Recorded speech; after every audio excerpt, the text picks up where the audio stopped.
To the rest of the world, Jennifer Pan was a grieving daughter, the survivor of a horrible home invasion that left her mom, Bic, shot dead, and her dad, Han Pan, in a coma fighting for his life.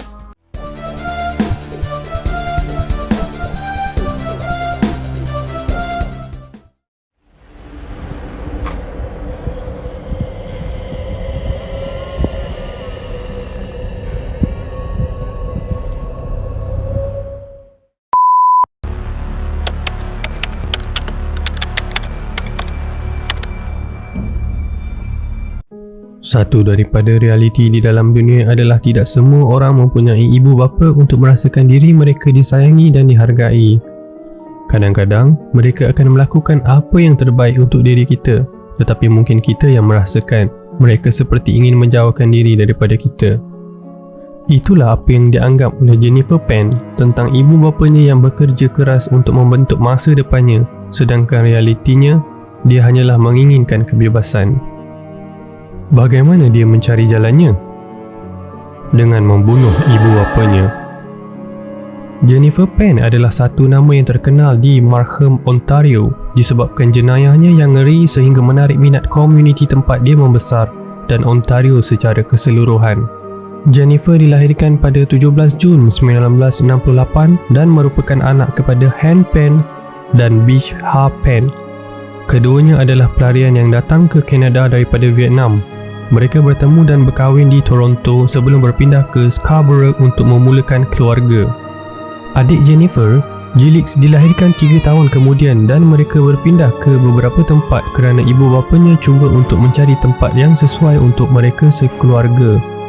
Han dan Bic sangat bercita-cita tinggi dan bertekad untuk membina kehidupan di Kanada. Menjelang tahun 2004, mereka berjaya mengumpul duit yang mencukupi untuk membeli sebuah rumah yang cantik di Markham serta 2 kereta mewah. Setelah itu, mereka fokus untuk memastikan anak-anak mereka mengikut jejak langkah mereka dan mengamalkan etika kerja yang baik. Daripada usia yang muda, Jennifer adalah seorang peluncur yang sangat berbakat. Boleh dikatakan setiap hari, dia akan berlatih, begitu juga pergi ke sekolah dan juga belajar bermain piano. Dia bercita-cita untuk bertanding sebagai peluncur di Sukan Olimpik. Tetapi impian itu musnah setelah dia mengalami kecederaan yang mengerikan pada lututnya. Dia diberitahu bahawa dia tidak mungkin lagi dapat bertanding lagi buat selama-lamanya. Dengan berakhirnya keriernya itu, ibu dan bapa Jennifer fokus untuk memastikan anak mereka melakukan yang terbaik di sekolah agar dia dapat masuk ke kolej yang bagus dan mendapat pekerjaan yang dihormati masyarakat.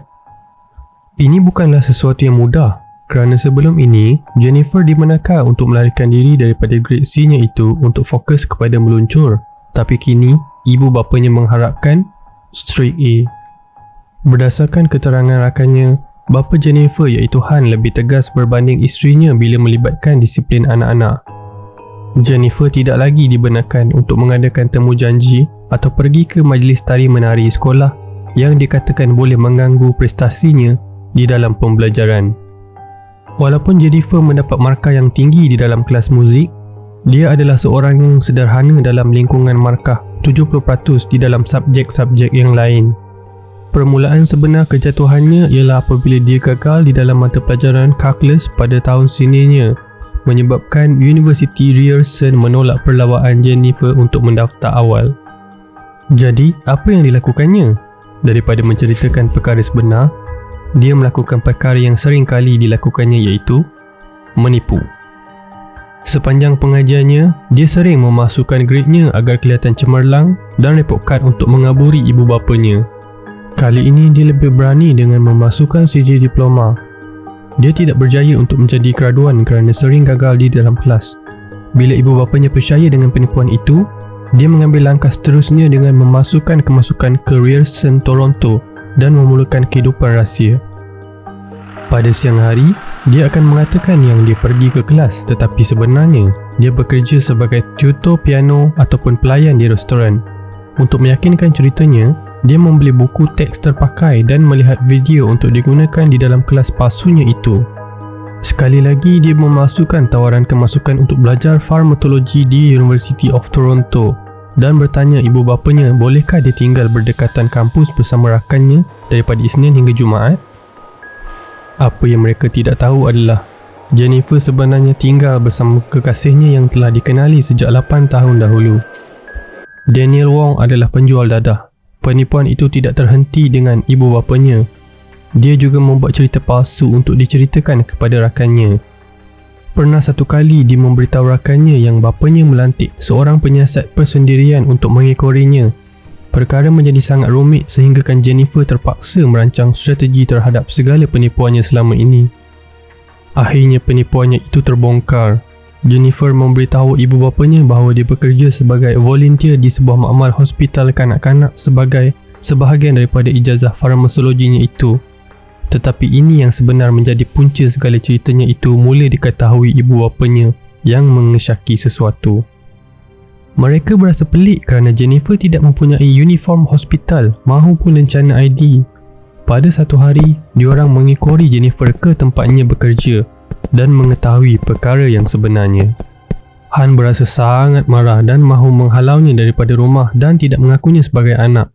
Tetapi Bish memujuknya agar membiarkan Jennifer tinggal.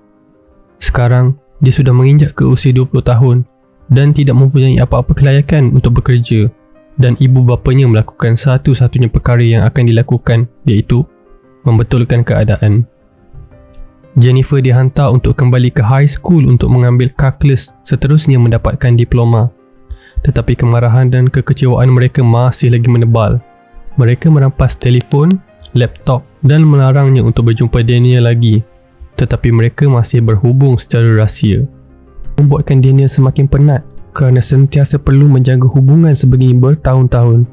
Pada ketika ini, Jennifer pada dasarnya ditahan di rumahnya sendiri. Betapa marahnya dia kepada ayahnya bila tidak lagi dibenarkan untuk merasai kebebasan lagi. Ditambah pula apabila Daniel berjumpa wanita lain dan memutuskan hubungannya bersama Jennifer. Masih lagi mabuk cinta terhadap Daniel, dia tidak mahu untuk memutuskan cinta mereka dan mula merancang sesuatu untuk mendapatkannya kembali. Dia membuat cerita kononnya kekasih baru Daniel berasa jealous terhadap Jennifer dan menghantar 5 orang lelaki untuk mengganggunya di lorong kawasan rumahnya. Akhirnya percaya dengan cerita itu, mereka kembali menjalin hubungan cinta. Bukan sahaja itu, mereka berdua juga merancang untuk menghapuskan kedua ibu bapa Jennifer untuk selama-lamanya. Jennifer kemudiannya menghubungi kawan lamanya iaitu Andrew Montemayor yang dapat menghubungkannya kepada orang tengah yang boleh menghapuskan mereka dengan bayaran.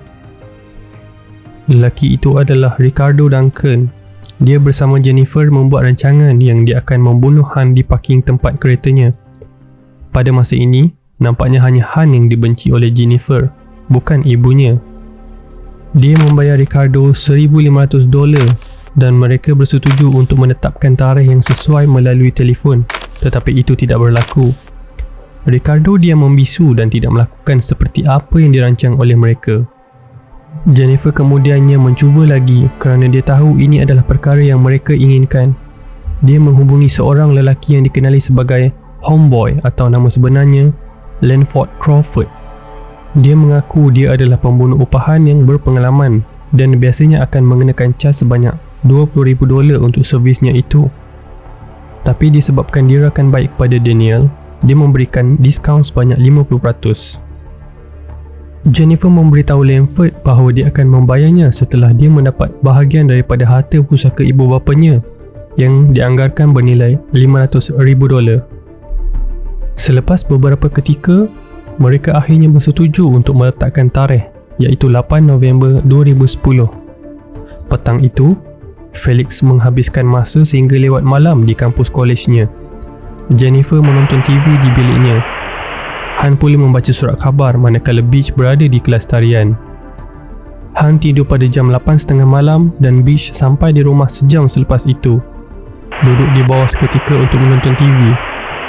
Jennifer turun ke bawah dan sengaja membuka kunci pintu depan sebelum mengucapkan selamat malam kepada ibunya untuk kali yang terakhir sebelum naik kembali ke biliknya. Kejadian itu hanya bermula selepas jam 10 malam bila Lanford dan rakannya, Eric Carty dan David Mylevegen memecah masuk ke dalam rumah.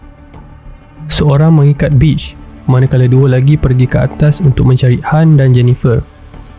Han bangun dengan pistol diacukan ke mukanya sebelum dia ditarik ke bawah dan diikat bersebelahan isterinya. Jennifer membiarkan lelaki ketiga mengikat tangannya dan memberi panduan kepada peti keselamatan yang mengandungi beberapa ribu dolar tunai disembunyikan di biliknya. Beach merayu mereka untuk tidak mencederakan anaknya. Kepala mereka dibalut dengan selimut sebelum penyerang mula melepaskan tembakan. Han ditembak di muka dan bahu, manakala Beach ditembak 3 kali di bahagian kepala yang membunuhnya serta-merta. Jennifer dibawa ke tingkat atas dan diikat di tangga di mana dia menunggu untuk mereka beredar sebelum menelefon polis. What's your name? My name is Jennifer. Someone just broke in? Someone broke in and I heard shots like pops. I don't know what's happening. I'm tied upstairs. Does it sound like gunshots? I don't know what a gunshot sounds like. I just heard a pop. Apa yang mengejutkan, Han terselamat daripada tragedi itu. Dia lari keluar rumah untuk mendapatkan pertolongan dan jiran-jiran menyedarinya. Dia kemudian dibawa ke hospital manakala Jennifer dibawa ke balai polis untuk memberikan keterangan. Daripada keterangan yang diberikan, pihak polis mengetahui ada sesuatu yang tidak kena. Mereka berasa pelik bagaimana Jennifer boleh terselamat dan berjaya menelefon polis dalam keadaan tangan yang terikat. Analisis yang dijalankan terhadap rekod telefon bimbit Jennifer sangat memeranjatkan. Walaupun dia telah memberinya telefon kedua untuk berinteraksi dengan homeboy, dia masih berbincang mengenai pembunuhan tersebut menggunakan telefon peribadinya. Bila mendapat tahu rahsia mereka semakin terbongkar, dia mengakui bahawa mengupah pembunuh tersebut untuk membunuh diri sendiri, tetapi berlaku salah faham yang mengakibatkan kematian ibu bapanya. Pihak polis langsung tidak percaya. Bukti digital banyak membantu polis untuk menahan Jennifer dan keempat-empat lelaki yang membantunya untuk membunuh ibu bapanya. Mereka mengaku tidak bersalah. Perbicaraan yang diramalkan berakhir untuk tempoh 6 bulan terus berjalan hampir setahun. Han dan Felix keduanya memberi keterangan terhadap Jennifer yang merancang dari awal kejadian tembakan tersebut. Kelima-lima mereka didapati bersalah. Jennifer, Daniel, Landlord dan David dijatuhkan hukuman penjara seumur hidup dengan tiada peluang pembebasan bersyarat selama 25 tahun. Perbicaraan Eric Carty atau Homeboy dilanjutkan sehingga 2015 setelah peguamnya jatuh sakit. Akhirnya dia mengaku bersalah dan dijatuhkan hukuman 18 tahun penjara dengan diberi peluang pembebasan bersyarat selepas 9 tahun. Ini adalah disebabkan pengakuannya dan penglibatan yang minimum terhadap kes ini. Beach telah pergi buat selamanya pada 19 November 2010, 3 hari sebelum anaknya ditangkap kerana merancang kematiannya. Apa yang menyedihkan adalah Han tidak dapat turut serta pada majlis pengebumian isterinya kerana kecederaan yang dialami, tetapi tetap terus mengingatinya bersama Felix. Keduanya tidak lagi pernah berhubung dengan Jennifer sehingga kini. Jangan lupa subscribe, like, komen dan share untuk mendapatkan kisah-kisah yang menarik daripada Ginola Studio. Sekian, terima kasih.